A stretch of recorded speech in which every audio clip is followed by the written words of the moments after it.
하나님에感謝いたします。今日もよろしくお願いいたします。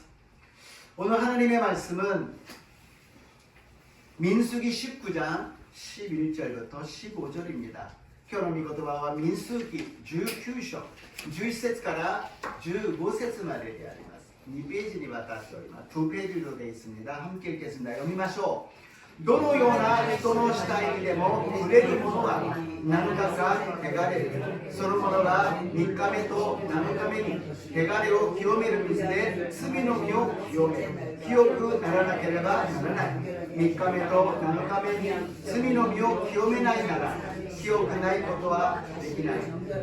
すべて死んだ人の遺体に触れ罪の身を清めない者は誰でも主の幕屋を汚す。その者はイスラエルから断ち切られる。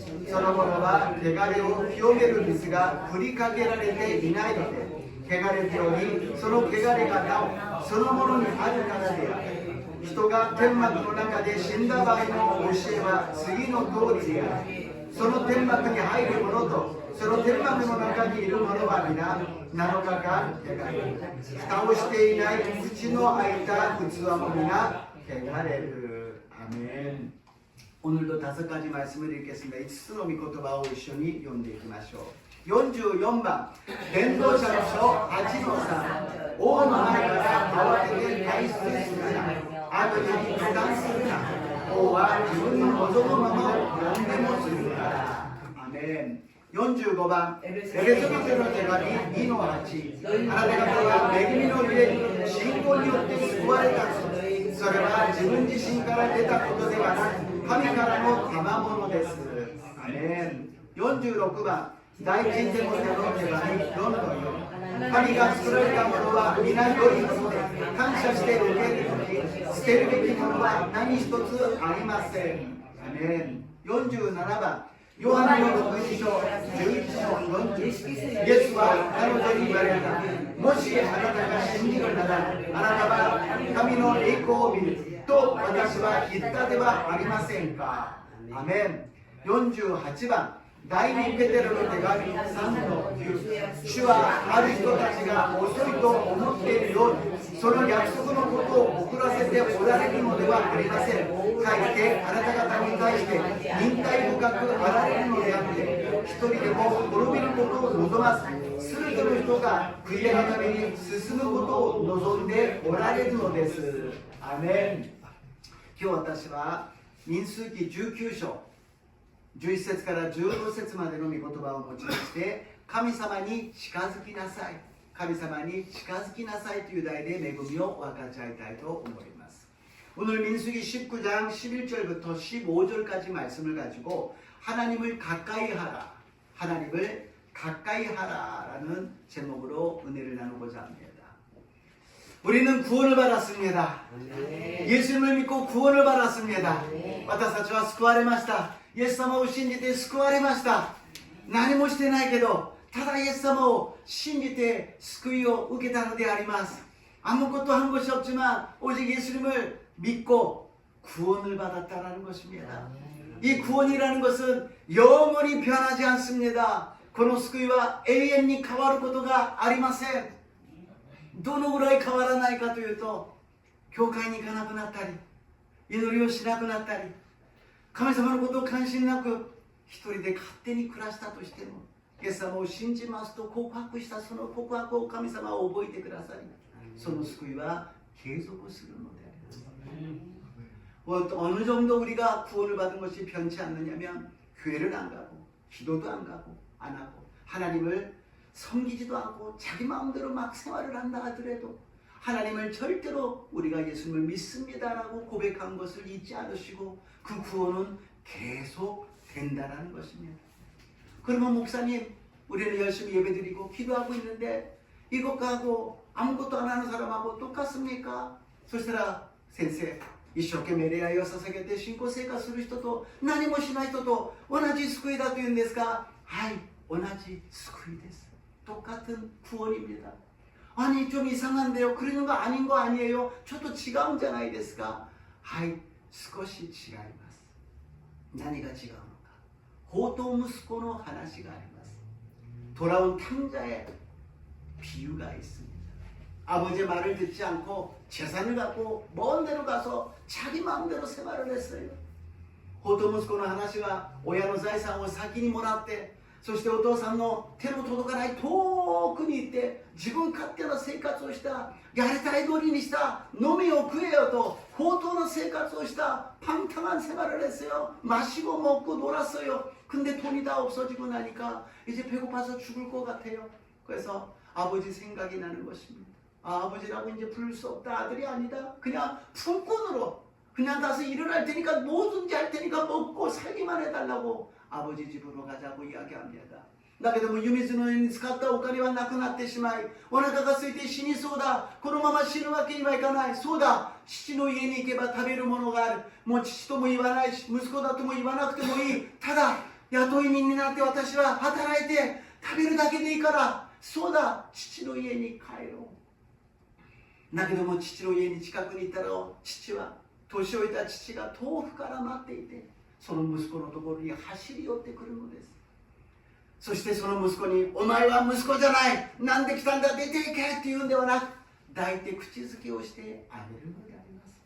아들이 먼 데서 왔는데 아버지는 기다리고 있었어요. 늙으신 그 아버지가 먼 데서 보고선 달려갑니다. 너는 이제 아들이 아니야. 너는 이제 나는 아버지가 아니야. 그런 것이 아니라 껴안아주고 입 맞추고, 그리고 옷을 갈아입히고 맛있는 것을 준비해 줬다는 것입니다. 무슨 뜻이에요?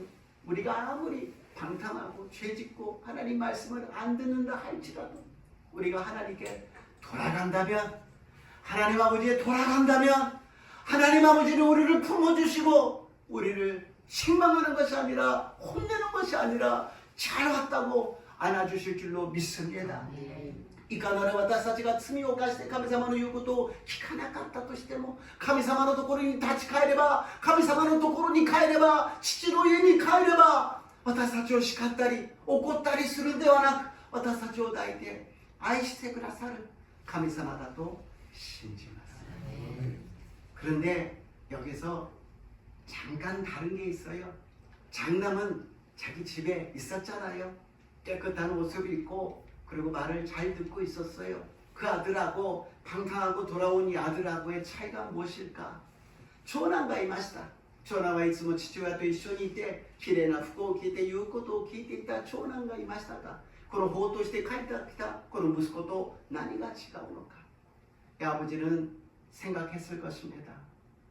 더러운 아들이다. 냄새나는 아들이다. 아들은 아들인데 사랑하는 마음, 그것은 그 본질을 갖다가 부인하는 건 아니에요. 그러나 보세요. 옷이 저렇게 찢어지고 신발도 안 신고 냄새나는 그런 모습으로 온 것을 아버지는 느낄 거예요. 아무리 내가 사랑하지만 더럽다, 좀 냄새가 난다. この父親は愛してやまない。何も変わったことはないんだけども、でも感じたものがあります。何か汚いやつだな。臭い匂いがするやつだな。その息子を否定したり、全然差別はしてない、そのままなんだけども、この見てください、この服を、ボロボロになった服、風呂なんか履いてないし、靴も履いてないし、そういう状態の息子を見て、汚いな、匂いがするな、早く洗いなさい、風呂に入らなさい、냄새가 난다, 빨리 씻으라, 모욕을 하라고 이야기하실 것입니다. 우리가 왜 예배를 드리고 왜 기도를 해야 되고 하나님 말씀대로 살아야 되는가? 하나님은 거룩하신 하나님이십니다. 내가 거룩하니 너희도 거룩하라고 말씀하십니다. どうして礼拝を捧げ、祈りを捧げ、神様の御言葉によって生きていかなければならないのか。私は聖であるからあなた方も聖でありなさい。私は全く罪もなければ闇もなければ影もない神様の前、あなたはちょっと臭いぞ、汚いぞ. 점도 흠도 없으신 하나님, 그림자도 없으신 하나님 앞에서 너가 조금 냄새가 난다, 너가 좀 더럽다라고 말씀하고 계신다는 것입니다. 그래서 구약을 보게 되면 이 레위기 민수기 보면 계속 제사를 드리는 것을 가르쳐 주십니다. 제사를 드리고 제사를 드리고 제사를 드려서 피 흘림이 없으면 제사함이 없다라는 것입니다. 규약으로 레위기 민수기を見れば生贄を捧げる方、血の注ぎかけがなければ罪の許しがないということを何度も何度も教えてくださるのであります。今は生贄を捧げませんが、イエス様の尊き血潮が私たちを清めてくださると信じます。 지금은 우리가 제사를 드릴 필요가 없지만 예수님이 보혈이 우리들을 깨끗하게 정결하게 씻어 주실 줄로 믿습니다. 그래서 구약의 민수기에는 정결 의식을 기록하고 있습니다. そしてこの旧約の民数記には清めの儀式を私たちに教えているのです。この旧約の清めの儀式が分かるときに、生贄のシステムが分かるときに、イエス様の十字架の意味が分かるのです。イエス様の恵みが分かるのです。イエス様の愛が分かるのです。 구약의 이 정결 의식을 제사 드리는 시스템을 알았을 때 우리는 예수님의 십자가의 의미를 알게 됩니다. 예수님의 이 성찬이 어떤 의미인지를 더 깊이 우리가 깨닫고 더 많은 은혜를 받게 될 줄로 믿습니다. 민수기 19장 2절에서 3절입니다. 민수기 19장 2節から3節を読んでみましょう。 主が命じて仰せられた教えの定めはこうである。イスラエル人に傷がなく、また不引の置かれたことのない完全な赤い目牛をあなたのところに引いてこさせよ。あなた方はそれを祭司エリアザベに渡せ。彼はそれを宿営の外に引き出し、彼の前でほふれ。アメン。 붉은 암송아지를 갖다가 죽이라고 이야기합니다. 아까이 메우시오 고로시나사이と言っています。そこには条件があるのです。それは傷のないもの、一度も区引きを仕事をしたことのないもの、そして赤いということはまだ幼くて子供だから赤いんですね。赤いメウシを捧げなさい。 붉은 송아지를 드리는데 그것은 흠이 있어서는 안 됩니다. 상처가 있어서는 안 되죠. 그리고 무엇보다도 붉은이라는 것은 아직 어리다는 것입니다. 아직 멍에도 매지 않은, 일을 해보지 않은 그런 깨끗한 송아지를 드리라고 합니다. 그것을 진영 바깥으로 데리고 가서 완전히 태워버려요. 가죽도 살도 배설물도 다 태워서 죄를 만듭니다. 天幕の外に行ってそれを殺してほふって燃やすんです。そこには肉も皮も排泄物も全部燃やして灰にするんです。その灰を置いといて後で清めるときに水をその中に入れて清めるのです。その水が清めの水になるんですね。 나중에 죄를 지은 사람을 갖다가 정결하게 할 때 물에다가 이 죄를 넣어서 거기서 섞으면은 이것이 정결죄, 정결케 하는 물이 된다는 것입니다. 이렇게 해서 굉장히 절차가 굉장히 복잡하고 많이 있다는 것입니다. このぐらい手続きが手順がたくさんあって細かくあるのであります。そして実際のどういうことがあるかというと2番目であります。 그러면 실제적으로 어떤 죄를 지었을 때인가? 많은 것이 있는데요. 대표적인 것이 시체를 만진 사람. 이런 남을 規定があるんですが、特に代表的なものが死体に触れたものに対して言っているんです。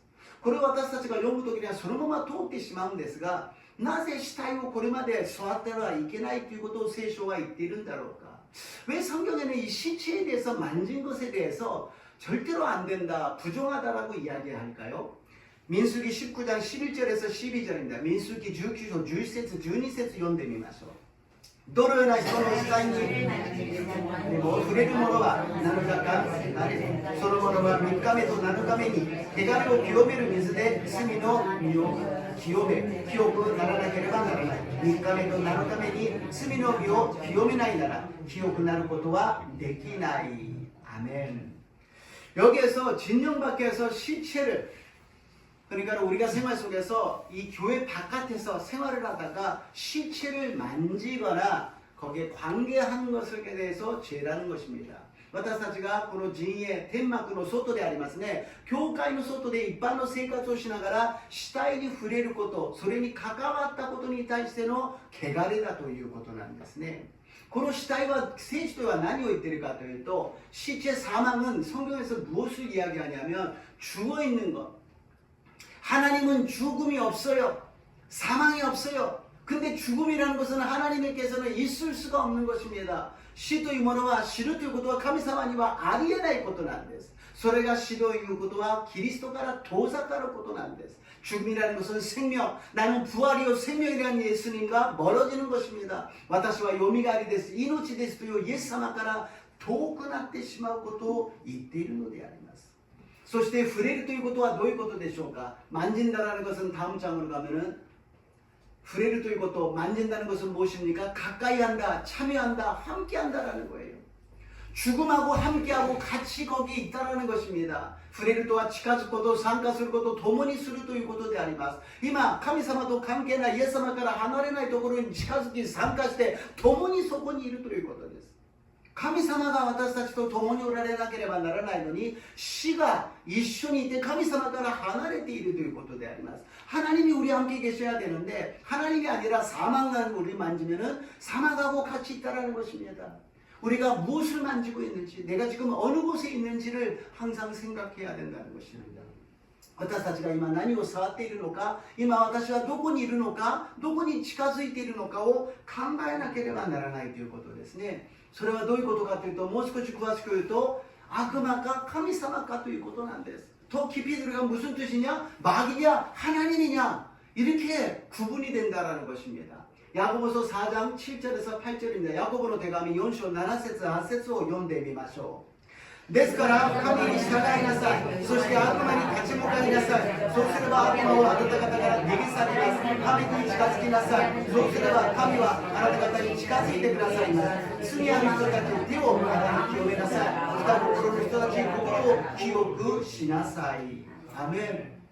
悪魔に立ち向かいなさい。死に立ち向かいなさい。死を避けなさい。神様に近づきなさい。命に近づきなさい。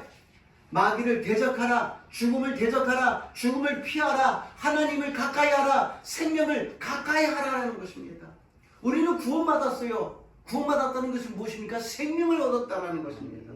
그런데 생명이 아니라 죽음으로 우리가 가면은 절대로 안 된다는 것입니다. 私たちは救われました。救われたということはどういうことですか？命が与えられたということです。命が与えられたのに、命のない死体の方に、死に私たちが近づく必要はないということです。その死は悪魔ですよと言っているのです。그 죽음은 마귀라는 것입니다. 우리가 세상에 나가서 아무렇게도 생각하지 않고 여러 가지를 합니다. 그런데 거기에서는 마귀의 역사, 죽음의 역사가 있고 생명의 역사, 하나님의 역사가 있다는 것입니다. 私たちは世の中に出ていて普通の生活をしますが、そこには死の勢力が、悪魔の勢力があるし、命の勢力が、神様の働きがあるということであります。私たちの行動が、私たちの視線が命に向かっているのか、死に向かっているのか、 우리들의 행동과 우리들의 시선이 생명으로 가느냐, 죽음으로 가느냐, 돌보라는 것입니다. 소리を見てみなさい。4番目に 口から命が出たのか死が出たのか 입에서 생명이 나갔는지 사명이 나갔는지 확인하라고 말씀하십니다. 어떤 말이 나오고 있느냐? 나는 안 돼요. 나는 죽겠어요. 나는 멸망할 거예요. 나는 죽고 싶어요. 뭐예요 지금? 죽음의 이야기를 하고 있다는 거예요. 私はダメなんです。私は無理です。私は死にたい。もう何やってもうまくいかないからもう死にたい。死の話をしている。 こういうことを神様は決して喜ばないということで、そして人に対してもあの人はダメだ、無理だよ、もうあの人は死んだ方がマシだ、저 사람은 안 돼, 저 사람은 죽는 게 나을 거야, 이 교회는 안 돼, 이 나라는 안 돼, 무엇은 안 돼, この教会はダメだ、この国はダメだ、何々はダメだ。今何を言ってるんですか？死の言葉を言っているということです。죽음의 말을 하고 있다라는 것입니다. 그래서 우리는 어떻게 해야 되느냐? 다섯 번째, 私たちは1週間を神様の命によって生きていかなければなりません。 우리는 일주일 동안은 하나님의 생명으로 살아가야 된다는 것입니다. 사망의 자리를 피해야 되고 하나님의 생명에 참여하면 하늘문이 열린다는 것입니다. 私たちは死の場所を避けて神様の命に参加していなければなりません。その時に天の門が開かれるのです。 지금 왜 이런 말씀을 드리냐면 우리가 사생활 속에서 사업이 잘 안 된다, 직장에서 잘 안 된다, 가정이 여러 가지 어려운 일이 있다. 왜 그럴까? 열심히 예배드리고 열심히 하나님께 기도하고 있는데 왜 그랬을까? どうして今日このような話をするかというと、職場で、あるいは授業で、あるいは店で、家庭で一生懸命礼拝を捧げて一生懸命神様に祈っているのになぜうまくいかないんだろうか。そこには神様が共におられるんではなく、私たちの敵である死が私たちを包んでいるのかもしれません。 하나님이 우리와 함께 계시는 것이 아니라 거기에는 사망이 우리를 둘러싸고 있는지도 모른다는 것입니다. 우리는 항상 영적으로 깨어 있어서 이것이 무엇인지를 구분해야 됩니다. 항상 우리 앞에는 선악과가 있다는 것입니다. 이것이 좋다, 이것이 나쁘다 아닙니다. 그것은 하나님이 정하시는 것이요. 우리는 감사함으로 받으면 버릴 것이 없는 줄로 믿습니다. 私たちはいつもいいか悪いかを判断してしまいます。これは好き、これは嫌い。それは善悪の実であります。善悪は神様がお決めになることであります。私たちがすることは何か感謝することであります。すべて神様が与えてくださったものならば感謝して受け入れるなら捨てるべきものは何一つないと信じます。 그래서 우리는 시간마다 다음으로 주님의 보혈로 씻어야 한다는 것입니다. 私たちは主の血潮で洗い清めなければならないのです。私たちは失敗します。死体に触れるかもしれないし、死の場所に行くかもしれないし、死の言葉を言ってしまうかもしれない。完璧ではありません。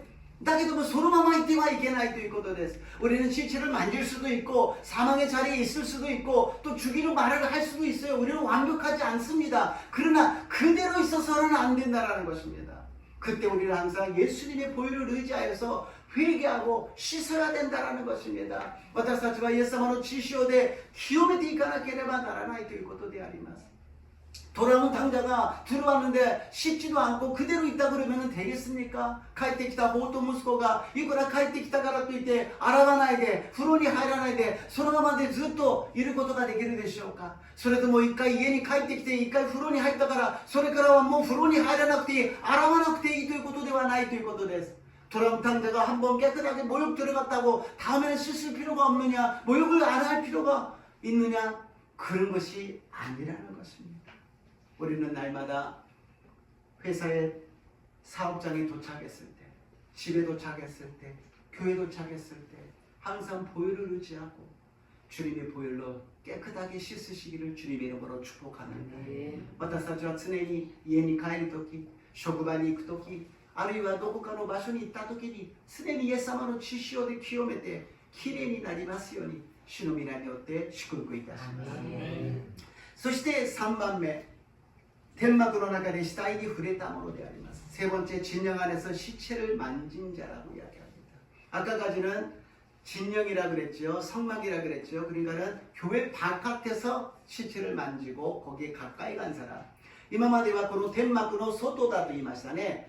外で死体に触れたり関係したことに対して話をしていますが、今度はこの天幕の中であります。教会の中であります。 이번에는 진영 안이니까 교회 안이라고 이야기합니다. 민수기 19장 14절에서 15절입니다. 민수기 19장 14から15読んでみましょう。 人が天幕の中で死んだ場合の教えは次の通りである。その天幕に入る者とその天幕の中にいる者は皆何かが汚れる。蓋をしていない血の開いた器も皆汚れる。 바깥에서 열심히 시체 가까이 안 가고 만지지 않고 열심히 지켰어요. 근데 진영으로 들어와서 안심을 하고 무엇을 하느냐? 시체 만져버릴 수도 있고 사망의 말을 할 수도 있다는 것입니다. 1週間外で死体を触らないように、死と関係のないように、近づかないように一生懸命頑張って勝利して、そして天幕に教会に来たんだけど、教会に来て安心をしたのか、死体を触れてしまったり、またそこで汚れた言葉を言ってしまうということであります。 선망에서 사람이 죽을 수가 있어요. 그렇잖아요.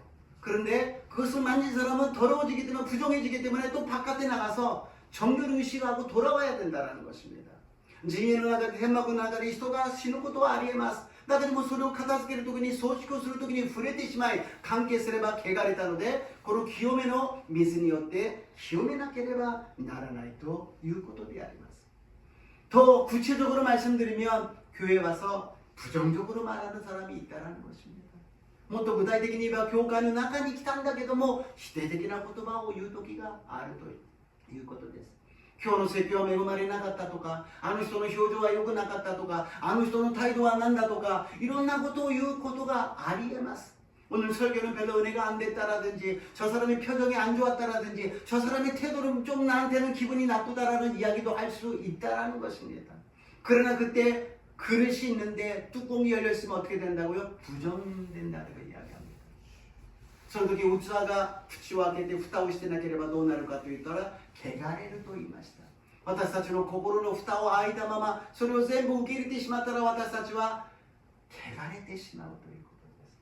우리들의 마음에 뚜껑을 열어놓고 그대로 그것을 받아들이면 우리들의 마음이, 우리들의 생각이 부정돼 버리고 만다는 것입니다. 예수님께서 우리에게 그것을 하지 말고 듣지도 말고 관계도 맺지 말라. 그러면 우리 산속에서 살아야 되지 않습니까? イエス様がもう触れてもならないし近づいてもいけないしそういうことを思うこともいけないんだと言ったら私たちは山奥で一人で暮らさなければなりません。しかしイエス様がここで私たちに教えているのは清めなさいと言っているのであります。清めの儀式をしなさいと言っているのです。ここで言っているのは清めの儀式をしなさいと、清めて洗い清めなさいと言っているのです。清めないことがいけないことだと教えているのです。どのぐらい清めないことがいけないのか、어느 정도 그 정결하게 하는 것이 안 한다면 문제가 되는지 민수기 19장 20절입니다. 민수기 19章の 20節読んでみましょう。 汚れた者が罪の身を清めなければその者は集会の中から断ち切られる。その者は主の聖女を汚したからである。汚れを清める水がその者に降りかからなかったらその者は汚れている。これが2년 전, 3년 전인가요? 코로나가 막 있었을 때 경험했습니다. 2年か3年前でしょうか。コロナがまだいっぱいに蔓延している時でありました。一人の人がコロナにかかっていたんですが本人は分かりませんでした。それで教会に来て礼拝を捧げたのです。 코로나에 걸렸는데 본인은 모르고 그 교회에 왔어요. 그리고 예배를 드렸어요. 그랬더니 어떤 일이 일어납니까? 여기는 방음장치 때문에 밀폐되어 있어요. ここは防音のために密閉されているのです。その人が賛美をしたり祈ったりいくらマスクをしたとしてもそのコロナの菌が 위루스가蔓延してしまいました。 그러니까 아무리 마스크를 한다 해도 찬양을 하고 기도할 때 그 위루스가 다 퍼져서 많은 분들이 같이 힘들어졌어요. 多くの人が一緒に大変な目に遭いました。水曜礼拝の前の火曜日、突然熱が出て調子が悪くて明日は説教できそうもないな、これは無理だなと思って執事さんに電話したらちょっと調子が悪いんですけどって言ったら私も調子が悪いんですけどまた電話したら私も調子が悪いんですけど 열이 나고 막 힘들어서 이거 설교 못하겠다 좀 쉬어야 되겠다 그래서 집사님께 막 전화를 했더니 저도 지금 막 힘들어요 저도 막 힘들어요 그래가지고서는 퍼진 것입니다. 幸いなことは本当に持病がある方とか年配の方はなぜか守られてかかっていなかったということであります。 참 하나님이 보호해 주신 것은 좀 연약하신 분, 나이가 연세가 있으신 분은 지켜주셔서 안 걸리고요. 그래도 이 코로나를 견딜 수 있는 사람만 걸려서 힘든 기간이었지만 건강하게 회복된 줄로 믿습니다. 神様が守ってくださり耐えられる人だけがかかってですね大変な時期ではありましたがみんなが健康に回復したということです。 지금도 인플루엔자가 만연하고 있습니다. 코로나가 만연하고 있습니다. 이마 뭐 인플루엔자야 코로나가蔓延しています。 自分も気づかないうちにかかってここに入ってきたらうつる可能性があるのです。 자기도 모르게 인플루엔자나 코로나 걸렸는데 모르고 와서 여기서 예배를 드리면 걸릴 가능성이 있습니다. 그러나 우리 교회는 괜찮습니다. 에아독 그 청정기가 있기 때문에 괜찮습니다. 私たちの教会は大丈夫です。 에아독가 ありますからかからないと信じます。 코로나나 인플루엔자도 이 정도로 영향을 끼치는데 이 죄라는 것, 자기가 특별한 죄를 안 짓더라도 시체를 만진 것만 해도 큰 영향을 끼친다라는 것입니다. インフルエンザやコロナもこのような大きな影響を及ぼすのに、その罪、いや罪といっても死体に触れる、死体に近づいた、それだけでも大きな影響が現れるということです。その身を清めなければ集会から立ち切られると、聖女怪我したからだと言っているのであります。그 사람은 어떻게 된다고요? 끊어진다고 이야기합니다. 왜냐? 성소를 더럽혔기 때문에. 이것을 우리가 생각했을 때 우리를 책망하는 것이 아니에요. 회개하라는 것입니다. 예수님이 보혈로 씻으라는 것이에요. 깨끗하게 모욕을 하는 거예요.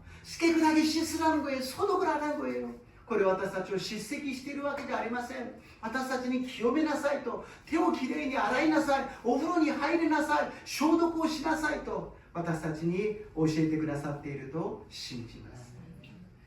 제사장이 흠도 없고 점도 없는 붉은 송아지를 성막 바깥으로 데리고 가서 죽입니다. 그리고 완전히 다 불태버립니다.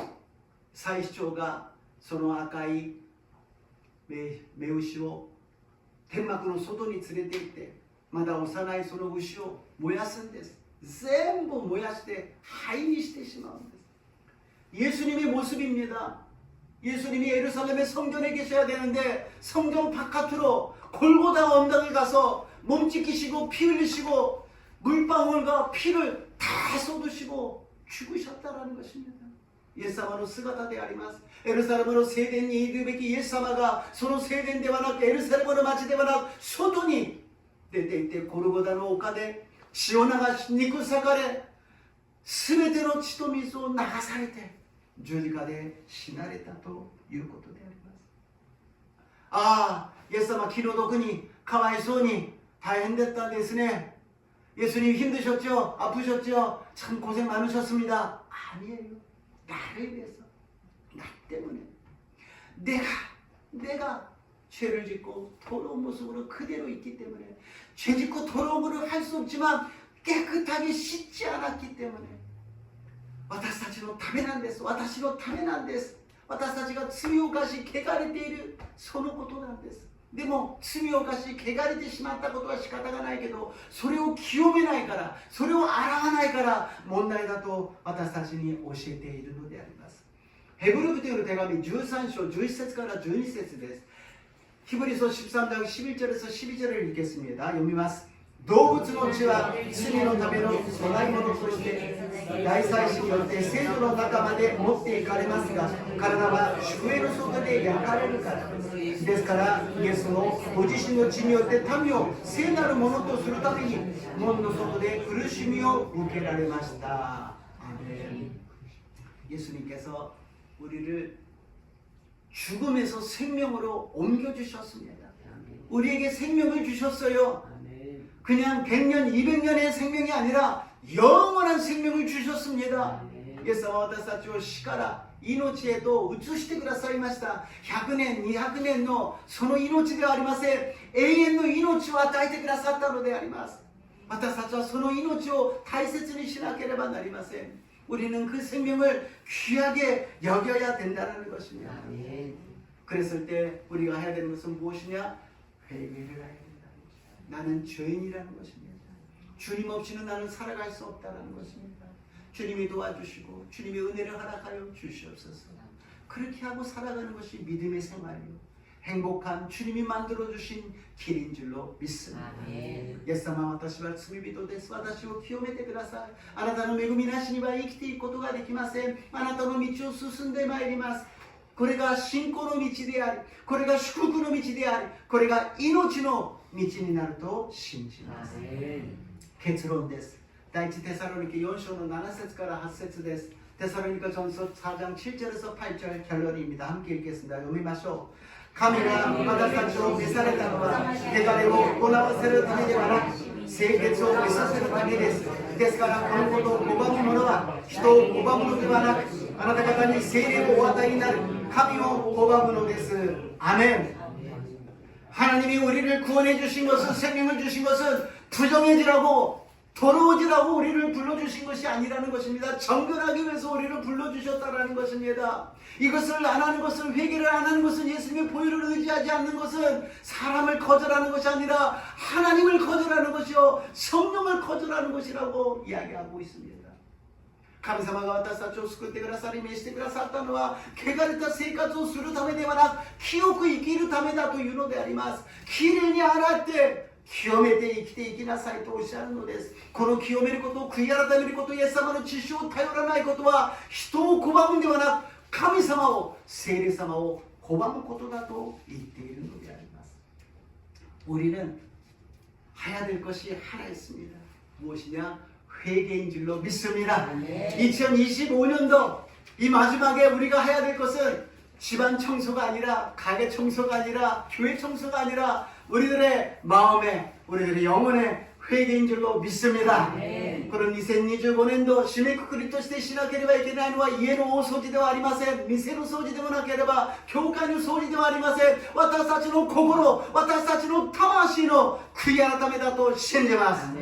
イエス様の血潮で清めて、私たちが神様を信じて進むならば、金曜日に神様の御言葉にありました幸いなものとなり、幸福なものとなり、幸せなものになると信じます。 하나님을 경외하고 하나님을 믿고 예수님의 보혈로 씻고 나가면 하나님이 금요일날 말씀을 주셨습니다. 무엇이냐? 행복한 사람이요, 복 있는 사람이요, 형통한 사람이 될 줄로 믿습니다. 2026년도는 복된 한 해가 되시기를 주님 이름으로 축복합니다. 한 사람도 빠짐없이 하나님의 은혜로 행복한 삶이 될 줄로 믿습니다. 2026年度は私たち一人残らず幸運な人、幸福な人、幸いな人、幸せな人になりますように、イエス様の皆によって祝福いたします。イエス様の皆によって祝福いたします。ハレルヤイエス様、旧約にある清め、儀式、生贄、とても複雑で私たちにはよくわからないけれど、神様がおっしゃるのは悔い改めなさい。イエス様の血潮できれいにきれいに洗いなさい。何度でも何度でも洗いなさい。そうすればあなたは私の子供、私の息子、私はあなたを愛している、私はあなたを祝福すると約束してくださいました。 하나님, 이 제사법, 이 정결의식 복잡하고 어렵습니다. 그러나 주님께서 우리에게 말씀하시는 것은 주님의 보혈을 의지하여서 회개하고 깨끗하게 씻어라, 깨끗하게 씻어라. 그러면 행복하게 살 수 있다. 내 사랑하는 아들아, 딸아, 나는 너를 사랑한다. 내가 너를 축복한다. 너가 행복하게 살기를 원한다. 주님이 말씀하고 계십니다. 이 말씀대로 우리가 따라서 2026년도를 준비하면서 주님과 함께 나가게 도와주시옵소서. 주여、もう一度私たちがただ口先だけの悔い改めではなく、本当に胸を叩いて心から悔い改めて新しくなりますよう導いてください。